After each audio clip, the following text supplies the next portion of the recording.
Pastor Gilson, por que o senhor entende que o casal que acabou caindo antes ali, adiantando os processos, traz algum tipo de maldição para a vida deles? Eu entendo que, para já partir do pressuposto que eu não sou um defensor aqui das maldições hereditárias, né? Mas eu entendo que aqueles que estão em Cristo, eles têm condições de ser livres e não escravos do pecado. Mas o pecado, ele vai gerar uma condição de morte, vai gerar uma condição de pecado. E assim como por um só homem entrou o pecado no mundo, nós estamos aí, né, debaixo, vencendo todos os dias as nossas guerras, as nossas lutas. Então é bem isso que o pastor falou, assim, entender a partir do pressuposto do que é uma maldição. Em Deuteronômio capítulo 30, 19, diz assim: hoje tomo o céu e a terra por testemunha contra vocês e ponho diante de vocês a vida e a morte. E aí ele complementa dizendo: isso é a bênção e a maldição. Escolham, pois vocês a vida, para que vivam, e o dos seus descendentes. Então, o que é maldição? É alguém que anda no caminho de morte. Alguém que vive no caminho do pecado, né? A palavra anátema, né, ela é alguém, se refere a alguém que ama a Deus, que está consagrado ao Senhor, porém que rejeita esse amor, que abandona esse amor. Então a Bíblia diz assim, que aquele que não ama a Deus, que seja considerado o quê? Anátema. Anátema, nas traduções mais comuns, maldito ou amaldiçoado. Ok, pastor Thiago. Pastor César, pastor Gilson, eu tô lendo aqui o chat do YouTube, né? Tem uma pessoa que escreveu assim, achei interessante. Ela escreveu: a maioria dos que disseram que sexo antes do casamento não traz maldição, é porque praticou antes do casamento. Assim, ó, eu tô aqui para defender que sexo antes do casamento não traz maldição. Vou explicar o meu ponto, tá? Eu me casei virgem com 23 anos de idade, a minha esposa foi minha única namorada. A gente tem, embora nós sejamos jovens, né, relativamente, nós temos quase 30 anos de relacionamento, né? Começamos a namorar em 96, 28 anos. E nos casamos em 2000 e nos casamos virgens, né? Mas eu fui um jovem criado na igreja e eu fui líder de jovens. Então, quando eu era jovem na igreja e fui líder de jovens, a forma como eu aprendi que nós deveríamos evitar o sexo antes do casamento, ao meu ver, atualmente, com mais conhecimento bíblico e mais conhecimento teológico, era muito pobre. E isso é um ponto que é muito interessante esclarecer isso. Por quê? Porque como é que ensinavam pra gente? Diziam assim: olha, se você fizer sexo antes do casamento, você vai ter um casamento amaldiçoado. O diabo vai ter legalidade no seu casamento, você vai ter problemas, enfim.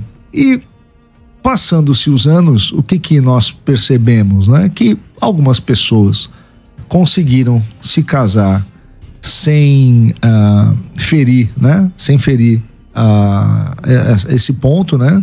Conseguiram se casar sem a prática do sexo antes do casamento e não tiveram um casamento bom, muitos divorciaram.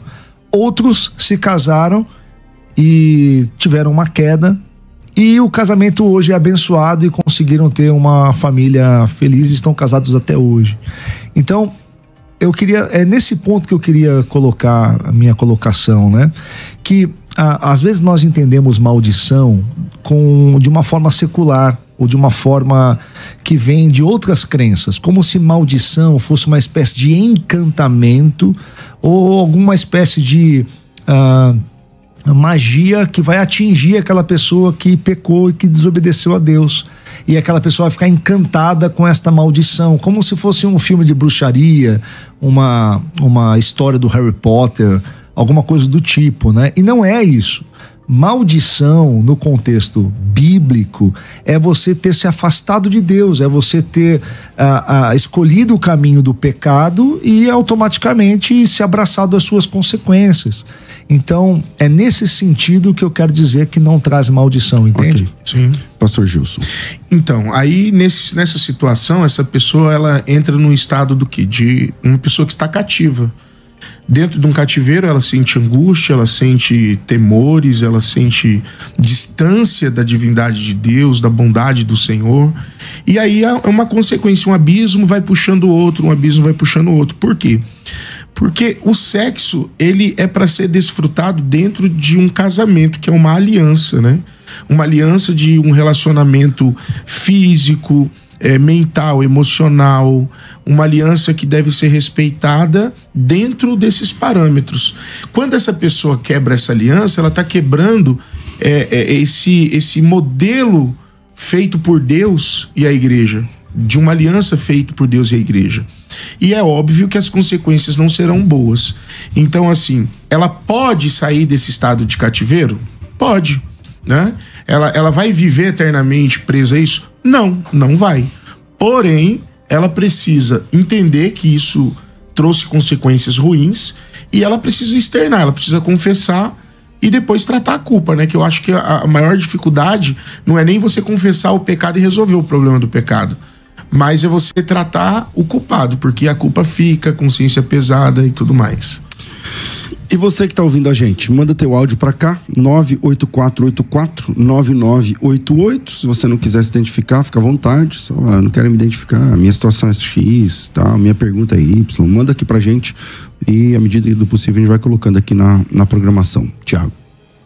Pastor, eu tenho assim sempre uma preocupação muito pastoral, né? Porque a gente acaba lidando ao longo do ministério, acredito que todos nós aqui na mesa, com pessoas que fracassam no seu esforço de se manter em santidade. É muito difícil, ainda mais na sociedade atual, com todas as possibilidades, né? Com toda a cultura. Às vezes o rapaz e a moça, os pais não são crentes, né? Às vezes os próprios pais dizem, olha, durmam aqui, façam aqui em casa, né? Então é cada vez mais difícil para um jovem convicto da sua fé se manter fiel ao que a Escritura nos ensina. E aí, como pastor, a gente às vezes lida com pessoas que tropeçam, que caem, e viver sob a égide do medo de uma maldição, no sentido, como eu já expliquei, como se houvesse um encantamento maligno. A partir do momento que você peca, Satanás tem o direito de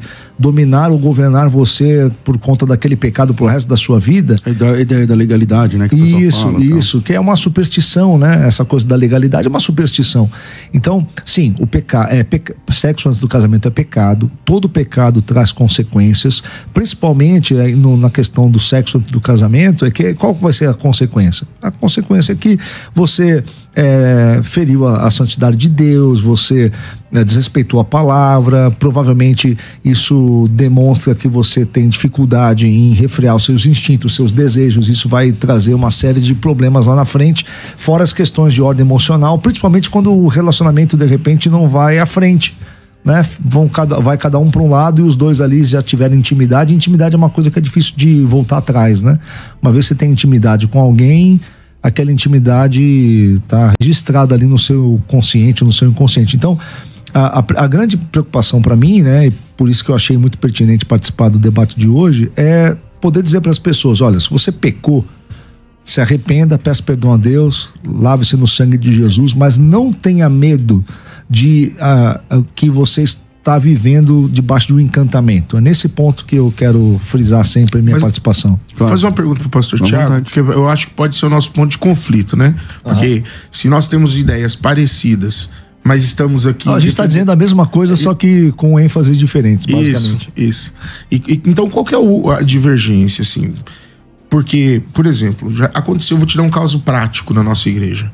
Aconteceu de um casal de jovens se casarem, não confessarem a queda antes do casamento e passar anos e a pessoa não engravidar. E uma luta constante, aquela pessoa pedindo a Deus um filho e o silêncio de Deus, até o dia que Deus usa alguém e diz assim, olha, tá muito mais relacionado a você do que a Deus. Deus, ele te deu condições de gerar, você está debaixo dessa bênção. E aí mas o casal, você acredita que é por causa... E aí o casal... Aí eu vou explicar a consequência para trazer o entendimento, porque que eu creio assim, né? O casal foi para um aconselhamento pastoral e confessou aquilo. E nós oramos, né? Houve ali aquele jugo que estava sobre a vida daquele casal. Aí que eu digo que eles estavam cativos, né? Debaixo, quer dizer, abandonando a bênção de Deus, eles estão num estado de maldição. Não um encantamento, mas algo que eles trouxeram para a própria vida. E daquele momento em diante, Deus abriu a madre da moça e ela engravidou. Entendeu? Então, nesse sentido, eu creio que a ausência da bênção é um estado de maldição.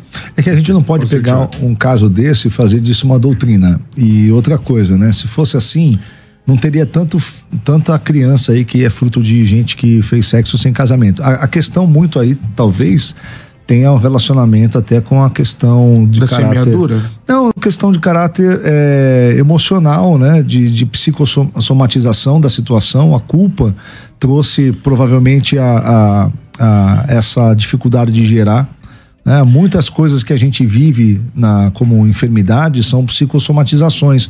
Nós temos aquela impressão emocional forte. Que acaba repercutindo, você fala, né? Sim, provavelmente então, havia uma culpa muito grande na moça. Pra ela lidar com isso e tal. Então, mas, Bruno, quando você fala isso, você não tá concordando com ele? Porque, tipo assim, ó, vamos dizer que é isso. Eu não sei, não sabe, ninguém sabe, né? Só Deus. Mas vamos dizer que seja isso. A mulher, ela fica com aquela culpa, puxa, não tenho coragem de confessar, não sei o que, tal. Aí, por causa disso, o organismo dela repercute lá, tal, hormônios, não sei o que lá. Tudo bem. Mas não é isso que ele tá falando? Exatamente. Por exemplo, aí ela confessou, acabou.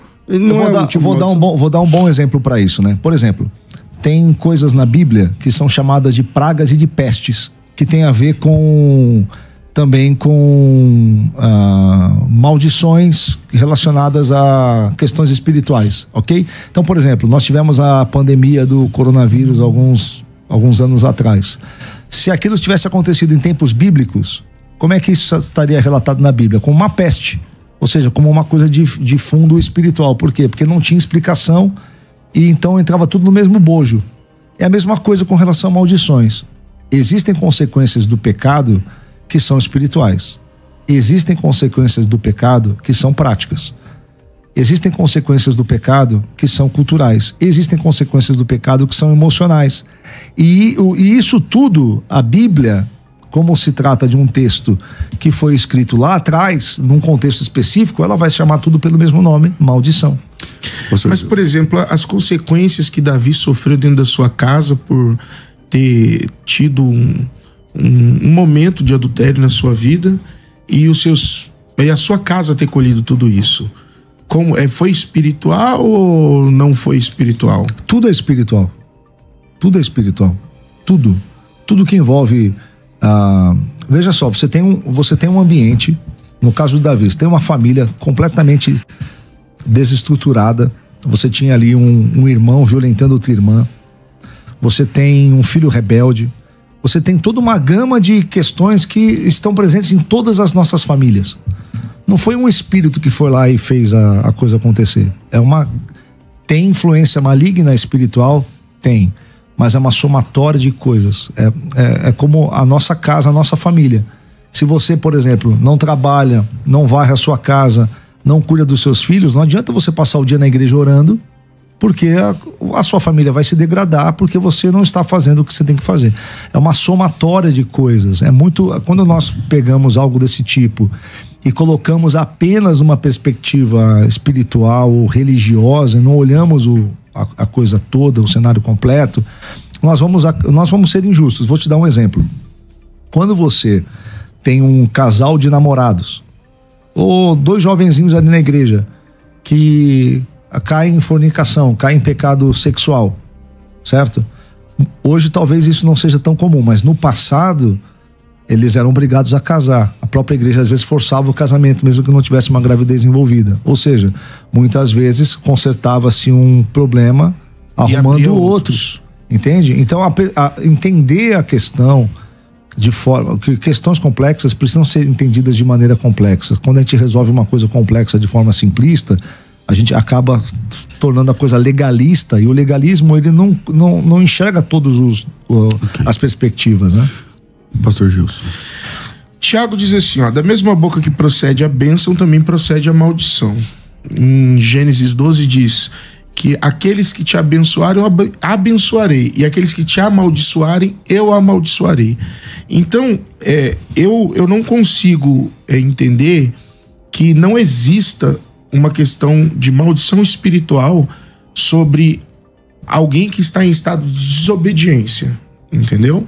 Deuteronômio 28 diz: se ouvires, deres ouvido à minha voz, a tudo aquilo que eu tenho declarado, bendito serás. E no versículo 15 diz, se não ouvires, se rejeitarem, maldito serás. E ali vai deixar claro que é o antônimo, né? O ao contrário é maldição. Sim, mas é que é o seguinte, o sentido bíblico de maldição é diferente do sentido cultural de maldição. O sentido cultural de maldição é que maldição é uma espécie de encantamento. Assim como às vezes alguns crentes interpretam a bênção como também um tipo de encantamento. E não é. O estado de andar abençoado é porque se você obedece a Deus, não tem como as coisas não darem certo, porque você está fazendo o certo e você vai colher o certo. É uma relação de causa e efeito. Quando você desobedece a Deus, você está andando desregrado, você está fazendo más escolhas. Você é a lei da semeadura. Exatamente. O que é a lei da semeadura? Se eu planto uma semente na terra, ora, a terra, a semente e a terra, elas se relacionam e brota a vida, porque assim Deus constituiu a realidade. A lei da semeadura é nós observarmos a realidade e agir na realidade conforme os efeitos que a realidade nos proporciona. Não é uma questão de mágica, de magia, não é um saravá, um zirigundum. É porque você fez o certo e você colheu o certo. Você fez o errado, vai dar errado, não tem como dar certo. Então, maldição, existe dois tipos de maldição no seu ponto de vista, né?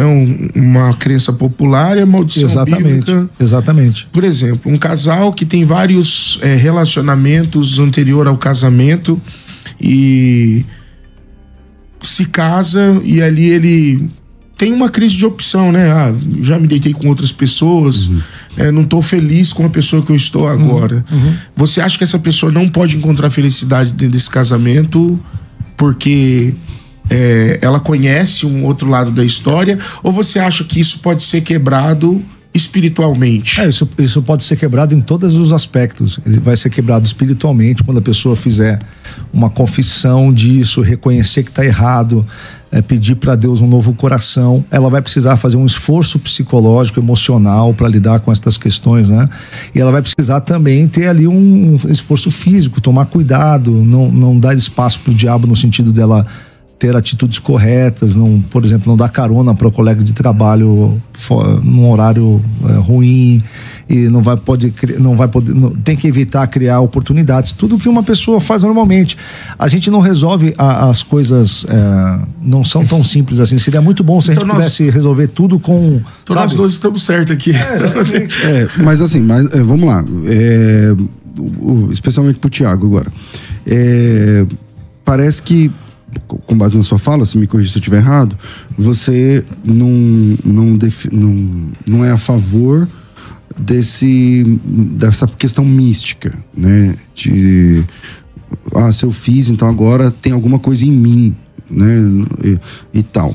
Pode ser que ser que para algumas pessoas haja. Pode ser que para algumas pessoas haja uma possessão demoníaca, por exemplo. A gente não sabe. Por exemplo, todo eu vou falar do cristianismo, porque a gente é crente. Todo cristão, ele é místico. Porque o que é o místico? Aquele que crê em algo sobrenatural. Sim. Então, nós somos místicos, cremos em alguma coisa que a gente não vê, que a gente não pode provar, não sei o que lá e tal. Sim. Beleza. Lá em Ageu, Deus diz assim: não adianta você trabalhar. Isso, tudo que você ganha é como se você colocasse num saco furado. É Ageu, não é que fala isso? Isso. Ageu ou Malaquias? Não tenho certeza. Acho que é um Ageu. Isso é como se você colocasse num saco furado, não sei o que, e você não consegue conquistar nada. E aí você pergunta por quê? E aí Deus fala assim: porque eu assoprei, porque eu proibi, eu tô nessa parada aí. Então, não dá pra tirar essa questão espiritual 100%, né, Thiago? Sim, porque tem concordo. É que a gente, às vezes, porque assim, existe também um tratado de Deus com cada um. Então, esse caso que eu falei aqui, esse cara tá encantado, então, esse cara que trabalha, eu vou achar esse texto. E aí Deus fala assim: não adianta, não sei o que e tal. Nesse caso aí seria um tipo... Existe, assim? Deus trata de... por exemplo, tem pessoas que vão cometer um determinado pecado a vida inteira, vão morrer e só lá na frente elas vão ser julgadas por Deus. Outras pessoas, Deus vai julgar o pecado delas aqui mesmo. Existe um tratado de Deus específico com cada pessoa também. É que a grande preocupação quando a gente lida... E assim, eu fui um jovem na igreja, né?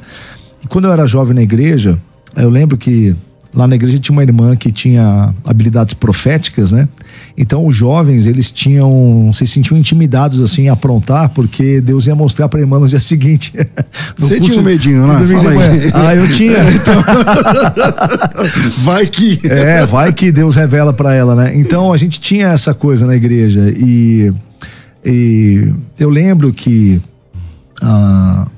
às vezes produzia um efeito que é muito comum a gente ver na igreja, que é aquele efeito seguinte, das pessoas terem uma vida religiosa na igreja que não corresponde à sua vida íntima, né? Às vezes você tem ali, por exemplo, é muito comum, né, que na igreja assim as coisas estejam rolando debaixo das cortinas e ninguém tá sabendo o que os jovens andam aprontando, né? Por quê? Porque se ensina muito essa questão só do místico, sem se ensinar o sentido. Então, por exemplo, eu tenho 2 filhos já maiores de idade, um de 21, um de 18 anos. Como é que eu falo para eles? E os 2 não moram mais comigo. Eu tenho um filho morando na universidade, que está estudando odontologia, e eu tenho um filho que é atleta profissional e joga voleibol fora de casa. Como é que eu explico para os meus filhos que eles devem respeitar o seu corpo e respeitar?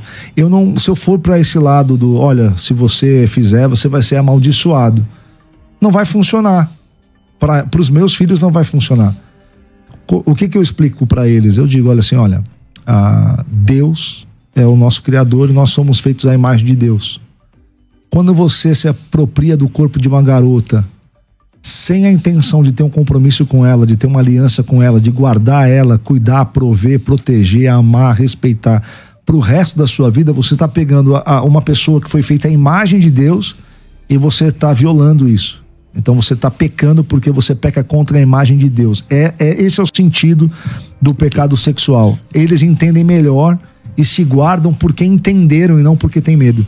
Pastor Gil. Isso peca contra o corpo, né? Todo pecado é cometido fora do corpo, mas o pecado sexual, seja prostituição, seja lascívia, seja fornicação, ela é cometida contra o corpo. Sim. E aquilo que você comete contra o seu corpo, você vai sofrer no corpo, você vai colher no corpo.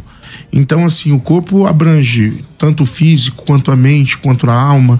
Eu acredito muito que quando 2 pessoas se unem, aquilo tem que ser desligado em Deus, né? Porque o casamento no Antigo Testamento é essa concepção, essa união carnal, né? Onde a pessoa assume um compromisso, faz uma aliança com essa pessoa.